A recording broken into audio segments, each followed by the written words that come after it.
At isa nga sa napakaswerteng Pinoy na nakadali ng isang magandang Lithuanian ay ang vlogger na Pinoy na si Eugene.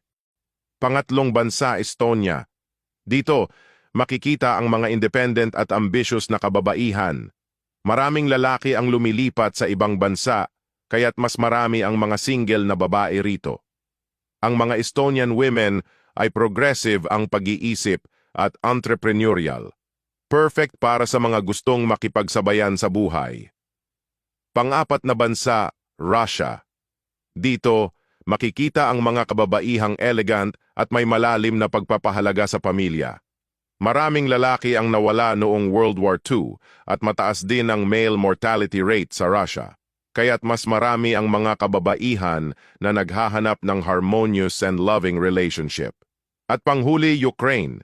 Sa Ukraine, makikita ang mga kababaihang may grace at traditional values. Maraming lalaki ang umaalis dahil sa mga conflict at emigration. Ang mga Ukrainian women ay kilala sa kanilang loyalty at hospitality. Kaya kung ikaw ay naghahanap ng iyong forever, pero di mo makita sa Pilipinas, baka isa sa mga bansang ito ang para sa iyo. Good luck sa iyo. Hanggang sa muli!